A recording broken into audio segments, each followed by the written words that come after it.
আসসালামু আলাইকুম প্রিয় ভিউয়ার্স, আপনারা সবাই কেমন আছেন? তো আশা করি সবাই ভালো আছেন। তো আজকে যে বিষয়টা দেখাবো সেটা হলো স্টেপ নাম্বার 5, মানে 5 নম্বর পর্ব। এর আগে যে পর্বগুলো দেখছেন সেইগুলো কমপ্লিট করার পরে জাস্ট আপনি 5 নম্বর পর্ব শুরু করবেন। তো আজকে দেখাবো যেরকম ফাইট পজিশন আমি যাই এরকম আমি ফাইট পজিশন যাবো।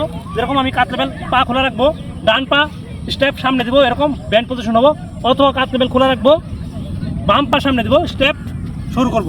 তো সেম আমার কি করতে হবে, আমি যখন পাঞ্চ অথবা ব্লক আমি এক জায়গা থেকে ট্রেনিং করছি, তো এক জায়গা থেকে আমি অ্যাপ্লাই করতে পারবো না। সেক্ষেত্রে আমার কি করতে হবে, আমার মুভমেন্ট করতে হবে, ফরওয়ার্ড এবং পিছনে ব্যাক সাইডে দিতে হবে। তো সেই ক্ষেত্রে আমার কি করতে হবে, আমার মুভমেন্ট ফলো করতে হবে। সেম এই যে এরকম আমি গার্ড পজিশন থাকবো, ডান হাতটা এরকম, বাম হাতটা এরকম সপ্তম মুষ্টিবদ্ধ থাকবে। তো আমি জাস্ট কী করবো, এই দেখুন 1 2 এরকমভাবে আমি মুভমেন্ট করব। সেম আমি কি করব, ফার্স্ট টাইম যে মুভমেন্টটা করব, বাম পা সামনে থাকবে, ডান পা পিছনে থাকবে।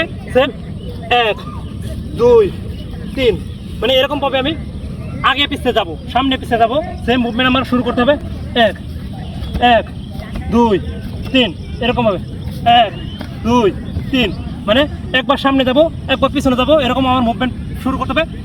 তারপর আমি বামে যাব, ডানে যাব। সেম 1 2 1 2 3, সেম 1 2 1 2, মানে বাম দিকে যাব আবার ডান দিকে যাবো। সেম এরকম পিছনে যাবো আবার সামনে যাবো, আবার এই ঘুরতে হবে, আবার এরকমভাবে ঘুরতে হবে। তো মুভমেন্টটা আপনার ফুটওয়ার্ক যেটাকে বলে সেটা করতে হবে। সেম 1 2 1 2 1 2, আবার এরকমভাবে আপনার মুভমেন্ট করতে হবে। সেম এরকমভাবে যার তো মুভমেন্ট ফাস্ট হবে তত ভালো হবে। আমি স্লোলি দেখাইছি, যেহেতু আমার প্রায় একটু প্রবলেম আছে সেক্ষেত্রে মুভমেন্ট করতে কষ্ট হচ্ছে।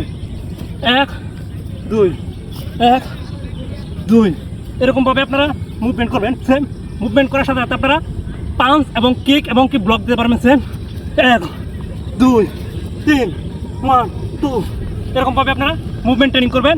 যেহেতু আমার প্রায় একটু প্রবলেম সেক্ষেত্রে ভালোভাবে মুভমেন্ট আমার করতে একটু কষ্ট হচ্ছে। তো নেক্সট টাইম অন্য কিছু দেখাবো। ধন্যবাদ, আসসালামু আলাইকুম।